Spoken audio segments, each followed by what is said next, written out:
자, 2회 모의고사 문제 한번 보겠습니다. 자, 1번 문제 한번 보겠습니다. 다음은 부동산을 법률적 측면에서 설명한 것이다. 옳은 설명은 묻죠.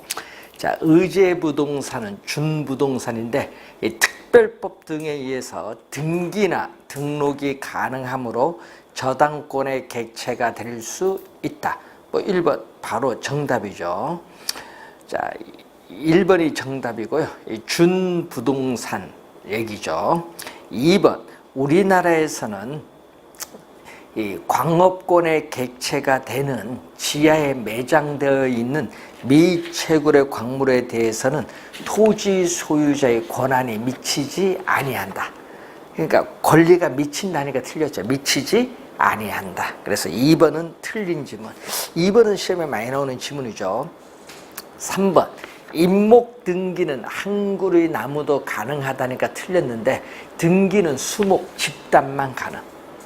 한 그루의 나무가 아니라 수목 집단만 가능하고 이 경작수 학물은 토지에 정착하고 있기 때문에 부동산의 일부로 간주한다 하니까 틀린 지문이죠.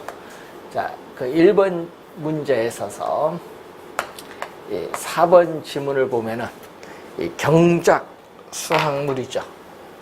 자, 이 정착물이 아닌 것. 자, 토지에 부착됨에 따라 이 계속적으로 인정되는 물건이 정착물인데 이 정착물이 아닌 게 있겠죠. 자, 정착물이 아닌 것 중에 대표적인 게 바로 뭐냐? 이 매년 경작의 노력을 요하는 경작수학물이죠. 경작수학물인 벼, 감자, 옥수수, 토마토는 정착물이 아닌 동산으로 분류합니다. 부동산의 일부로 간주한다니까 틀렸어요. 정착물이 아닌 동산으로 분류합니다. 5번 관습법상 명인 방법을 갖춘 수목의 집단은 소유권의 객체가 되며 이 저당권의 객체도 될 수 있다 하니까 틀렸죠. 자, 이 정착물은 토지와 독립된 부동산으로 간주되는 독립정착물이 있고 토지에 일부로 간주되는 종속정착물이 있죠. 자, 이때 독립정착물 중에 관습법상의 권리입니다. 관습법상의 권리로서 소유권을 표시하는 하나의 방법이 명인 방법이에요. 이 소유권을 표시하는 하나의 방법이기 때문에 소유권의 객체는 돼요. 그렇지만 뭐다? 불완전한 공시수단이기 때문에 저당권의 객체는 될 수 없다. 그래서 저당권은 안 돼. 저당권의 객체는 안 돼. 명인 방법을 갖춘 우리가 수목의 집단인데 저당권의 객체는 안 된다. 이것은 뭐는 가능하다? 소유권 표시는 할 수 있죠. 소유권의 객체는 되는데 불완전한 공시수단이기 때문에 저당권은 표시할 수 없다. 저당권의 객체는 될 수 없어요. 왜냐? 우리 명인 방법은 뭐다? 불완전한 공시수단이기 때문에. 저당권의 객체도 될 수 있다 하니까 틀렸어요. 그럼 소유권 표시도 하고 저당권 표시도 할 수 있는 건 등기야. 소유권 보존 등기된 임목이 그렇습니다. 그래서 소유권 보존 등기된 임목이 소유권 표시도 할 수 있고 저당권 표시도 할 수 있습니다. 자, 1번이 정답이죠. 자, 2번. 다음에 토지의 용어에 대한 설명으로 옳은 것은 맹지 소유자는 도로에 이르기 위해서 그 주위 토지를 당연히 사용할 수 있다. 당연히 사용하니까 틀렸죠. 여러분이 민법 제219조에 주위 토지 통행권 있죠. 우리가 맹지 소유자는 도로에 이르기 위해서는 맹지를 둘러싼 토지 소유자가 가장 적은 손해를 보는 장소와 방법을 선택해서 통로를 개설하거나 통행할 수 있습니다. 그러니까 당연히가 아니죠. 1번 틀린 지문. 2번 택지, 나지, 맹지는 지적법상 지목이 아니죠. 뭐다? 택지, 나지, 맹지는 감정평가상의 용어고요.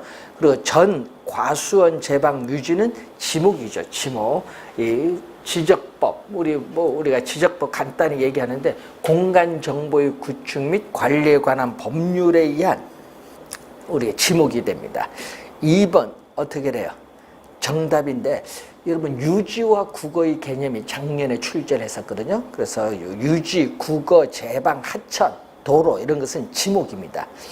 공단이 재개발되어 아파트 단지로 변화되고 있는 과정에 있는 토지는 어떻게 돼요? 우리는 후보지가 아니라 이행지의 개념. 이행지. 자, 후보지가 아니라 이행지의 개념이죠. 자, 우선은 이 용도적 지역, 토지가 실제로 이용되고 있는 용도에 따라 지역을 크게 분류를 하는데 이게 택지 지역, 농지 지역, 임지 지역으로 가죠. 임지 지역은 임야거든요. 임야를 택지로 조성한다든지 농경지를 택지로 조성하는 것은 용도적 지역의 전환으로서 그런 개념은 바로 뭐죠? 후보지죠. 임지지역, 농지지역, 택지지역, 이 용도적 지역 대분류 상호 간에 뭐가 된다? 전환 중에 있는 토지를 우리는 후보지인데 문제는 이 택지지역을 더 세분화시켰어요. 그래서 주택지역 또는 주거지역, 상업지역, 공업적으로 이렇게 세분화시켰는데 지금 공업지역이 뭐죠? 공단이죠. 공단이 재개발돼서 뭘로 간다? 우리는 아파트 단지로 간다. 이 주거적으로 나가죠. 이 택지지역 내 이 소분류 상호 간에 소분류 상호 간에 이행 중에 있는 토지를 우리는 뭐라고 한다? 이행지. 그래서 항상 뭐가 나온다? 내죠. 택지지역 내 이 소분류 상호 간에 이행 중에 있는 토지를 이행지입니다. 그래서 여러분이 3번은요. 이행지 개념. 낮이는 지목이 대로 설정된 토지. 대로 설정된 토지가 아니죠. 낮이는 지목이 뭘 수 있다? 택지잖아요. 낮이는 택지이기 때문에 우리가 지목이 뭐다? 대일 수도 있지. 대로 설정된 토지 하면 안 돼. 주거용, 상업용일 때는 대일 수도 있지만 공업용일 때는 뭐도 된다? 공장, 용지도 되지. 그러면 체육 용지도 되잖아요. 그래서 여러분이 대로 설정된 토지 하면 안 돼요. 공장 용지가 될 수도 있고 체육 용지가 될 수도 있습니다. 그래서 틀린 질문. 자, 바닷가 등에 있는 지반이 절토되어 무너져 내린 토지로서 소유권과 이 사용 실익이 없다. 자, 이것은 뭐죠? 포락지의 개념이죠. 포락지. 그래서 5번은 포락지의 개념. 그래서 이 전답 등이 지반이 절토되어 하천으로 변한 토지죠. 즉 우리가 지적 공부상에 등록된 토지가 물에 침식이 돼서 수면 밑으로 잠긴 토지를 뭐라고 한다? 포락지 있습니다. 빈지는 바닷가입니다. 자, 빈지는 뭐다? 바닷가. 우리 공유수면 관리 및 매립에 관한 법률에서는 바닷가인데 법적으로는 소유권은 인정되지 않지만은 이용 실익은 있는 토지를 우리는 빈지. 자, 3번 문제로 갑니다. 부동산의 특성에 대한 설명 중 틀린 것은 부동산은 어느 지역의 수요가 급격하게 증가했다고 하더라도 다른 재화처럼 그 지역으로 이동할 수가 없다. 왜냐? 토지는 위치가 고정되어 있다. 부동성에 기인하죠. 1번 맞고 2번 부증성의 특성으로 인해서 부동산 공급 곡선이 완전 비탄력적이죠. 그래서 이렇게 완전 비탄력적인 공급 곡선을 가져요. 자, 완전 비탄력적인 공급 곡선을 갖죠. 공급이 고정되어 있기 때문에 토지 시장에서 균형 가격이 자연스럽게 형성되지 않는다. 그렇기 때문에 감정평가사에서 인위적으로 균형 가격을 구할 필요가 있습니다. 그래서 2번도 맞는데, 자, 완전 비탄력적인 수직선일 때는 공급량이 고정됐거든요. 그럼 가끔 시험에 이것도 나오죠. 토지 공급의 가격 탄력성은 얼마? 수직선일 때는 얼마? 제로. 이것도 알아둬야겠죠. 2번 맞고 3번 토지는 노동이나 생산비를 투입을 하여도 물리적으로 재생산할 수는 없습니다. 물리적인 생산은 불가능하죠. 그래서 부증성 맞는 지문이고 3번 부증성 설명이죠. 4번 토지는 개별성이 강하기 때문에 토지 가격에는 일물 일가의 법칙이 적용되지 않는다. 그래서 뭐죠? 토지 상품은 우리 개별성의 특성으로 인해서 비표준화가 되어 있고 또 개별성이 강하기 때문에 우리는 한 가지 물건에 한 가지 가격이 성립한다는 일물 일가의 법칙이 성립하지 않습니다. 자, 5번 부동산 활동에 대한 장기적 배려는 개별성이 아니라 영속성의 특성이죠. 자, 이 영속성의 특성으로 인해서 토지로부터 얻는 수익은 영속적으로 발생하죠. 영속적으로 발생하기 때문에 부동산 활동 시에 이 장기적인 배려가 필요하다. 장기적인 배려가 필요하다는 내용이죠. 뭐 있죠? 영속성입니다. 5번 정답. 개별성이 아니라 영속성에 대한 내용이죠. 자, 4번 문제로 갑니다.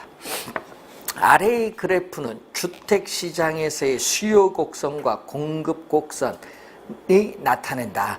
이 공급 곡선이 종래의 곡선 X1에서 자, 종래의 곡선 X1에서 뭘로? S2로 가죠. 그럼 X1에서 X2로 가면 공급 곡선이 우측으로 이동합니다. 공급 곡선 자체가 우측으로 이동하는 것을 공급의 증가라고 하죠. 그럼 공급의 증가 요인을 찾아라 얘기죠. 자, 주택 개발 자금의 금리가 인상되면요, 생산자 입장에서 수익성, 이자 부담이 높아서 수익성이 악화돼요. 그래서 공급의 감소. 1번은 공급의 감소. 2번 주택 공급자의 숫자가 감소되었다. 그러면 이전보다 공급량이 줄어들죠. 공급의 감소.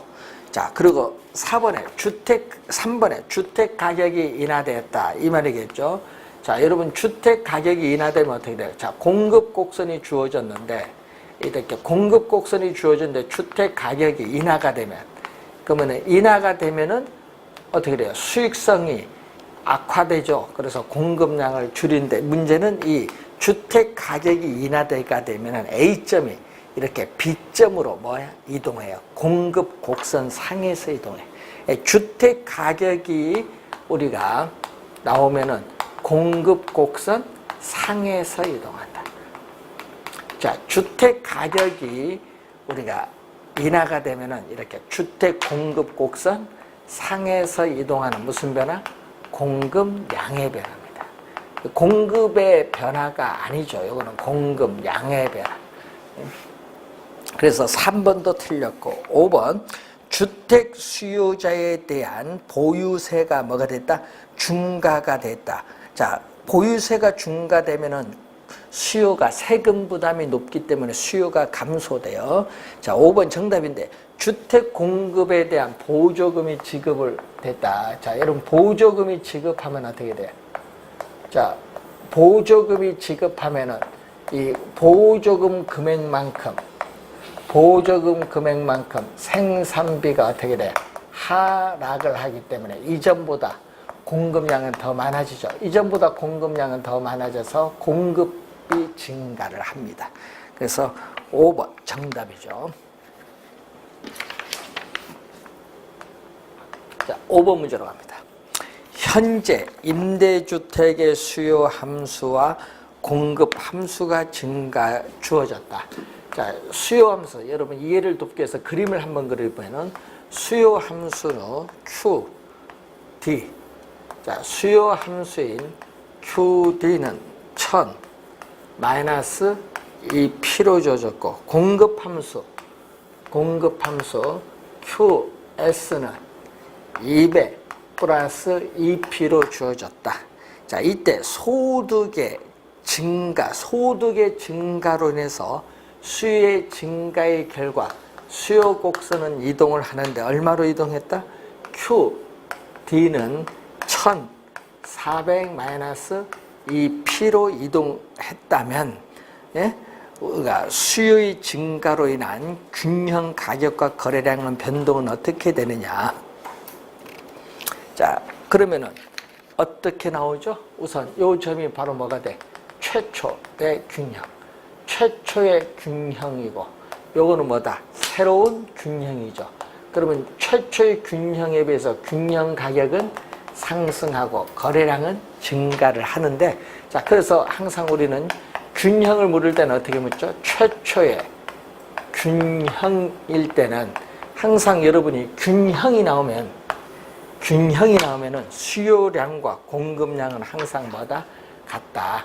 자, 수요량과 공급량은 항상 같다는 걸 꼭 명심해야 돼. 균형이 나오면. 수요량과 공급량은 같다. 그럼 수요량은 얼마죠? QD 수요량은 1000 마이너스 EP가 수요량이고, 공급량은 200 플러스 EP가 공급량. 그럼 수요량과 공급량이 같아요. 그럼 넘어가면은 EP에 EP를 대주니까 4P고 1000에서 200을 빼주니까 800이죠. 그럼 균형 가격은 얼마다? 200이에요. 균형 가격은 200. 그러면 균형 가격이 200이면 넘어가면 얼마? 이게 P 하면은 200에 2 곱하면 400. 200 대주니까 균형 거래량은 얼마? 600이 되겠지. 그럼 이건 600. 최초는 이렇게 200과 600이 나오죠. 자, 그럼 새로운 균형은 어떻게 되냐? 자, 새로운 수요 곡선이 이동한 이후에 새로운 균형은 수요량은 1000 바뀌었죠? 1400 마이너스 200가 수요량. 공급량은 200 플러스 2P 변화가 없어요. 같다. 그럼 넘어가면 4P는 1400에서 200을 빼니까 1200이 되죠. 양변을 또 4로 나눠주니까 균형 가격은 300이죠. 균형 가격은 300이면 300에 2 곱하면 600. 여기 200 대주면 800. 여기에 800이고 여기에 300이죠.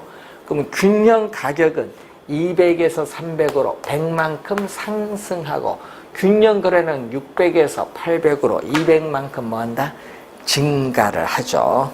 자, 균형 가격 상승분 100만 원이고요. 균형 거래량 증가분은 200입니다. 정답은 2번이 정답이죠. 2번. 자, 전형적인 문제입니다. 2번이 정답. 6번. 주거 서비스 공급 곡선이 임대료에 대해서 이렇게 완전 비탄력적이다. 자, 주거 서비스에 이렇게 공급 곡선이 임대료에 대해서 완전 비탄력적이다. 완전 비탄력적이면 뭐가 된다? 수직선. 자, 이렇게 완전 비탄력적인 수직선. 또 현재의 임대료 하에서 초과 수요가 존재한다. 그러면 이 얘기죠. 자, 현재의 임대료 하에서, 자, 밑줄은 현재의 임대료 하에서 초과 수요가 존재한다면, 밑줄, 여기 가정에, 그럼 그림을 보면 이런 그림이거든요. 여기 R제로입니다. 그림을 보면은 현재의 임대료 하에서 초과 수요가 존재하면 그림이 요건데, 여기 공급량은 변화가 없죠. 자, 공급량은 예를 들어서 10개 변화가 없는데, 수요 곡선과 만나는 점, 이게 바로 뭐죠? 수요량이다. 그럼 수요량은 20개다. 그럼 이렇게 공급량보다 수요량이 많은 상태를 뭐라고 한다? 공급량보다 수요량이 많은 상태를 초과 수요인데, 이렇게 R제로 이렇게 현재의 임대료에서 이만큼의 초과 수요가 존재했어요. 그러면은 공급량에 비해서 수요량이 많으면은 수요자 간의 경쟁에 의해서 어떻게 돼요? 가격은, 자, 수요자 간의 초과 수요자들의 경쟁에서 가격은 뭐 한다? 임대료는 상승을 하죠. 임대료는 상승하는데 중요한 건요, 거래량은 어떻게 돼? 거래량 공급량이 10개니까 수요가 20개든 30개든 공급량은 고정됐기 때문에 거래량은 변화가 없어요. 그러니까 거래량 자체는 이렇게 임대료는 R0에서 R1으로 상승하지만 거래량 공급량이 고정되어 있기 때문에 거래량은 변화가 없다. 그래서 정답은 몇 번? 2번이 정답.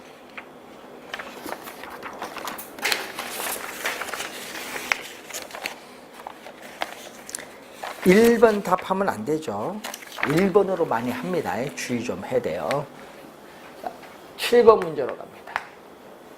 어떤 A 지역의 임대주택 임대료가 10% 상승됨에 따라 수량이 5% 감소를 했다. 자, 우리는 주택에 있어서의 분모는 자극을 주는 가격, 분자는 반응을 나타내는 수요량, 주택 임대료 변화율에 대해서 주택 수요량이 몇 프로 변화하고 있는가 측정하는 지표가 바로 우리는 수요의 가격 탄력성인데 10% 인상. 자, 주택 임대료가 10% 인상됨에 따라 수요량은 몇 프로? 5% 뭐 했다? 감소했다. 그럼 10분의 5니까 2분의 1. 2분의 1은 0.5. 0.5는 1보다 작기 때문에 뭐가 된다? 0.5는 1보다 작기 때문에 비탄력적. 자, 1번 임대주택 수요의 가격 탄력성은 탄력적이 아니라 뭐다? 비탄력적. 1번 틀렸고, A 지역의 임차인들은 임대료 상승에 대해서 대체로 민감하다. 자, 이런 비탄력적은 어떻게 돼요? 임대료 변화에 대해서 임대료 상승을 하든 하락을 하든 임대료의 변화에 대해서 민감하게 반응하지 않는다. 자, 민감하게 반응하지 않는다.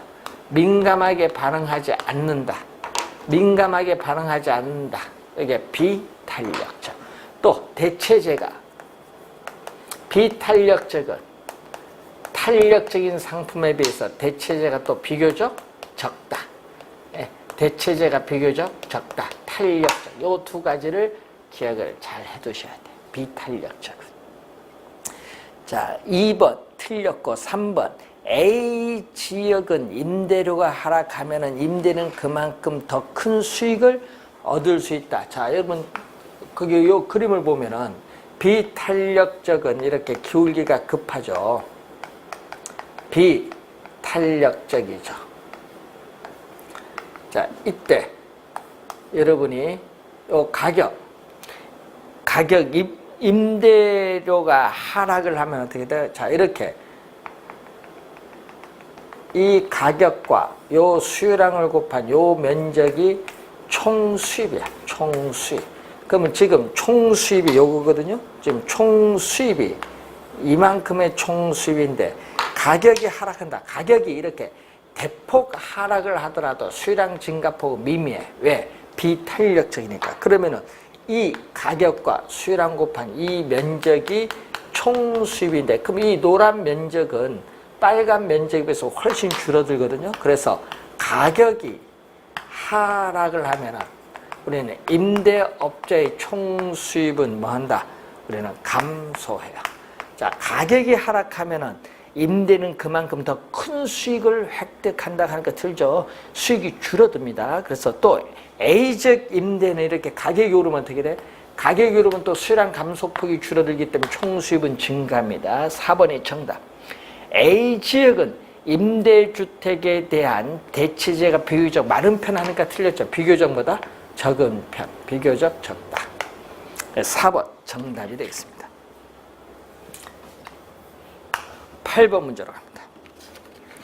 주택시장에서 주택 수요의 소득 탄력성은 3이고 현재 수요량은 2,000세대라고 가정을 하자. 자, 다른 요인의 변화가 없는 상태에서 주택 수요자들의 소득이 현재 연 5천만 원에서 연 6천만 원으로 상승한다면 주택 수요량은 몇 세대나 증가할 거냐. 자, 몇 세대나 박스. 몇 세대나, 여기 키워드죠. 자, 단 탄력성 계산에서 기준 소득과 기준 수요량은 최초의 값으로 한다. 자, 탄력성이죠. 자, 우선은 소득이죠. 분모는 자극을 주는 소득, 분자는 반응을 나타내는 이 수요량입니다. 자, 이 소득의 변화율, 자, 소득의 변화율에 대한 이 주택 수요량의 변화율. 근데 지금 문제는 퍼센티지가 안 주어졌거든요. 그럼 뭘로 가야 된다? 요걸로 가야겠지. 자, 기준이 되는 원래의 소득에서 소득이 얼마만큼 변동했느냐. 기준이 되는 원래의 수량에서 수량이 얼마만큼 변동했느냐. 자, 요 변동분이 주어졌잖아요. 그럼 소득이 얼마? 연 5천만 원에서 6천만 원으로 뭐 했다? 6천만 원으로 상승했으니까 플러스 얼마? 1,000만 원. 변동분은 플러스 1,000만 원. 수요량은 어떻게 돼요? 2,000세대. 자, 2,000세대인데 변동분은 모르겠다. 델타 Q인데 얼마다? 소득 탄력성은 3. 자, 그럼 요거 얼마죠? 약분하니까 5분의 1이죠. 자, 내항이곱 얼마? 2,000. 내항이곱은 2,000. 자, 외항이곱 5 곱하기 델타 Q는 얼마? 3. 자, 약분하니까 400. 양변에 400을 곱해주니까 델타 Q는 1200이죠. 자, 그래서 지금 2000세대가 변동분이 1000이면 얼마?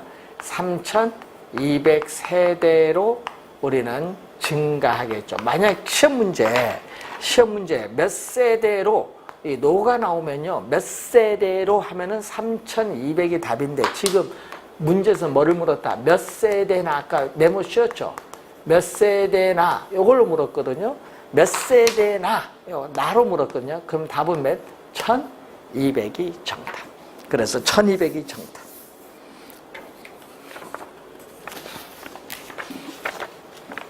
자, 9번 문제로 갑니다.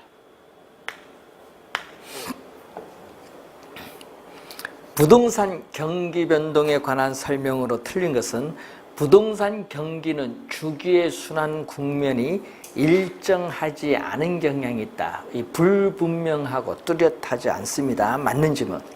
부동산 경기는 일반 경기보다 후행하기도 하며 때로는 선행하기도 한다.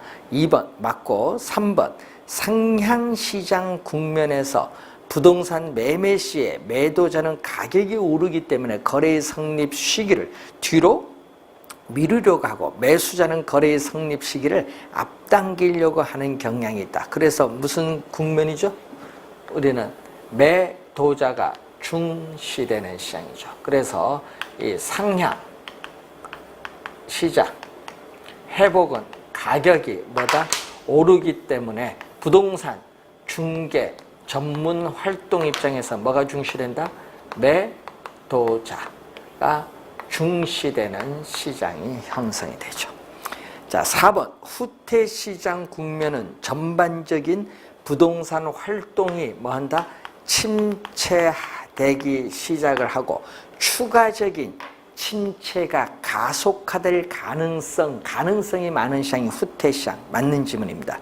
순환적 변동 이외에 다른 형태의 경기 변동으로 계절적 변동, 장기적 변동, 무작위적 변동이 있으며 이 중 지진, 홍수, 혁명, 파업 등이 원인이 된 건 계절적 변동이 아니죠. 계절적 변동이 아니라 무슨 변동? 무작위적 변동. 5번이 정답이죠. 무작위적. 무작위적 변동을 불규칙, 우발적인 변동. 자, 무작위적 변동을 우리는 불규칙, 우발적인 변동.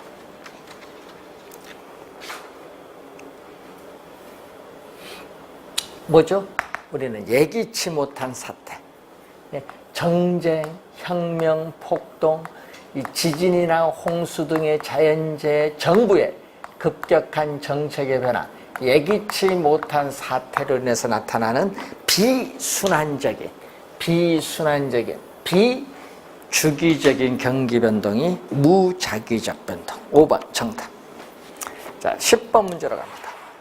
부동산 시장의 특성과 이 기능에 관한 설명 중 틀린 것은 부동산 시장은 수요 공급 조절이 쉽지 않아서 단기적으로 가격의 왜곡을 발생할 가능성이 있죠.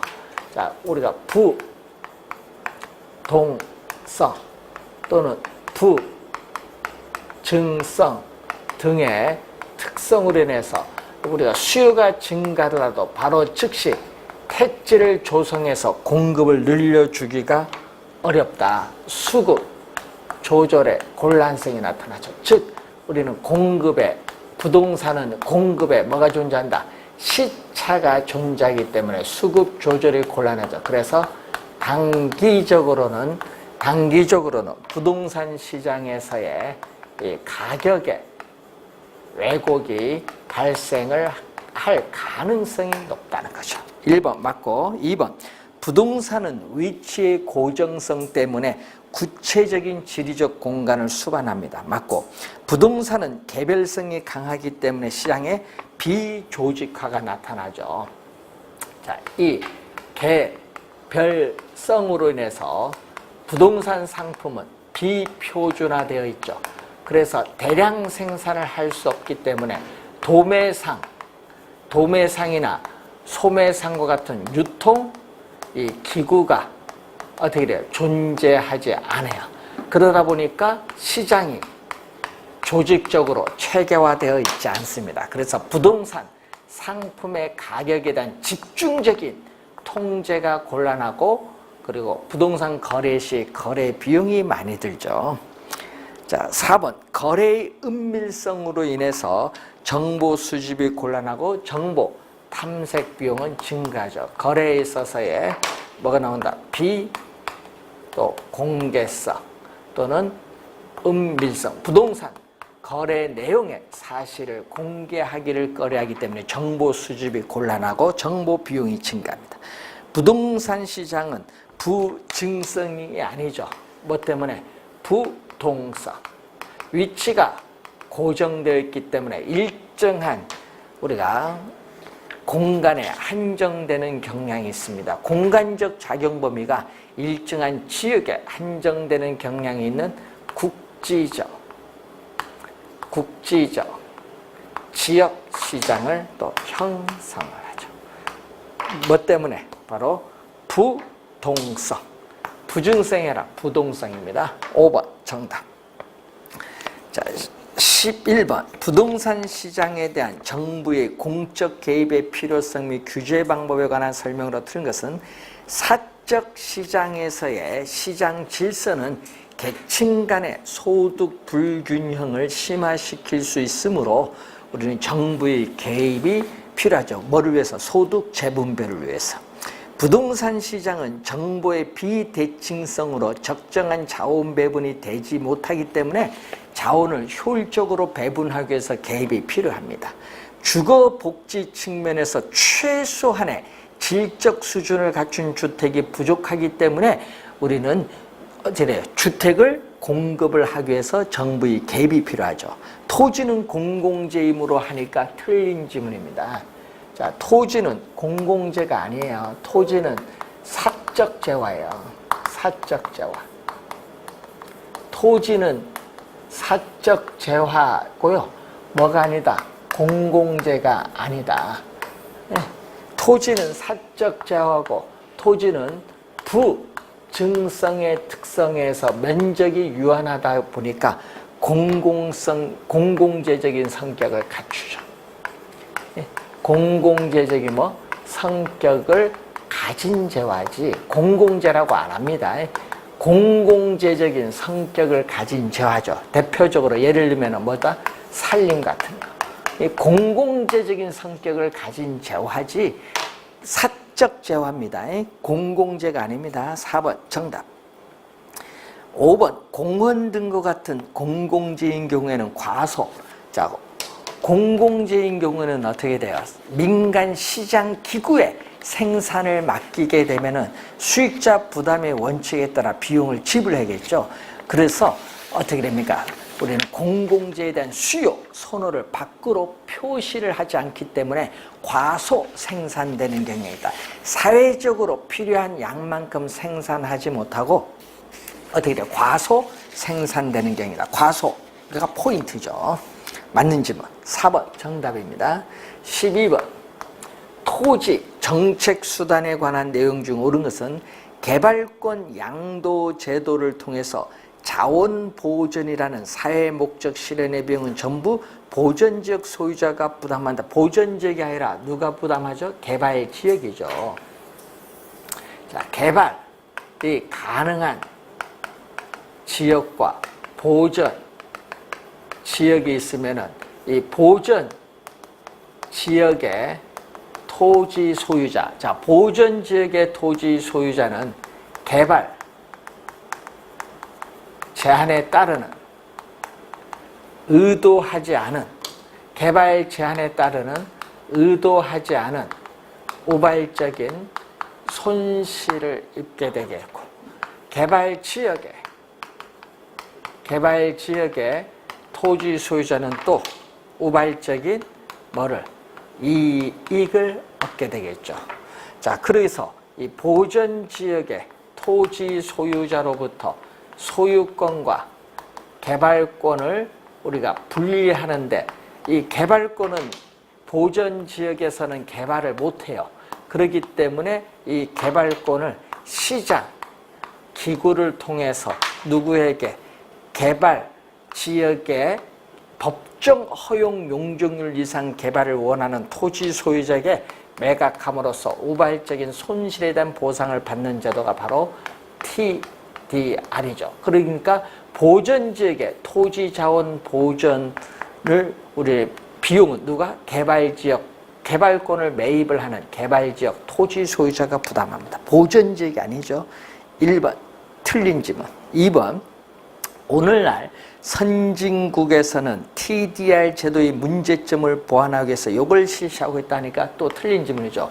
자, 개발권을 미리 매입을 하는 제도, 선매, 미리 매입을 하는 제도고 또 개발권을 국가에 귀속을 또 시켜서 개발권을 국가에 귀속시켜서 개발을 원하는 시기에 허가를 받도록 하는 그러한 제도죠. 자, 개발권, 선매 제도, 허가 제도의 단점, 즉 뭐죠? 개발권을 국가가 미리 매입이나 귀속시키는데 비용을 국가가 부담하는데 그 단점을 보완해요. 그럼 TDR은 누가? TDR은 국가나 지방자치단체 같은 공공이 부담하는 것이 아니라 개발지역 토지 소유자인 사적 주체가 손실에 대한 보상을 해줘요. 그래서 이 단점을 보완해서 나타난 게 바로 TDR이에요. 그래서 2번도 틀린 질문. 3번 부동산에 대한 부담금 제도나 보조금 제도는 정부에 있어서의 부동산 시장에 대한 직접 개입이 아니라 간접 개입입니다. 간접 개입. 그래서 우선 또 틀린 질문이죠.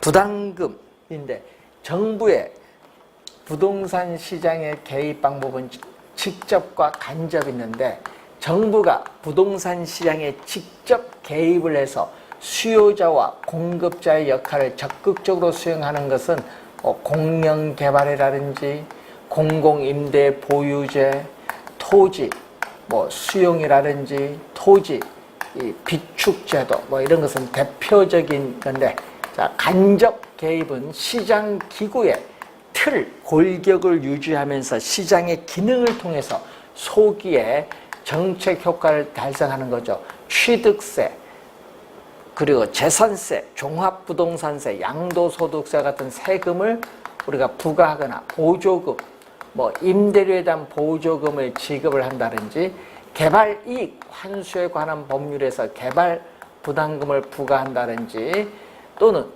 어떻게 돼요? 재건축 부담금을 부과한다든지 하여튼 이 부담금을 부과하는 거 간접 개입이죠. 그리고 행정상 지원을 해준다든지 금융상 지원, 정부가 금융기관을 통해서 지원하거나 규제하는 대표적으로 LTV와 DT FTI 요즘 많이 나오죠. 간접기업입니다. 3번 정답.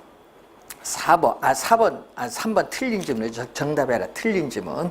4번 서구 선진국들은 공공부문이 토지를 미리 매입을 할 수 있는 권리인 선매권 등을 행사하여 국공유지 확대를 꾀하고 있으며 이를 토대로 공공시설의 정비, 공공주택 공급, 계획적인 도시 환경 조성 등을 도모하고 있다. 자, 12번 문제는 4번이 정답. 아무런 하자가 없습니다. 5번 공공이 현재 필요한 개발된 토지, 개발된 토지가 아니라 미개발된 토지. 예? 어떻게 돼요? 현재가 아니죠. 미래를 위해서. 그래서 토지, 비축제도.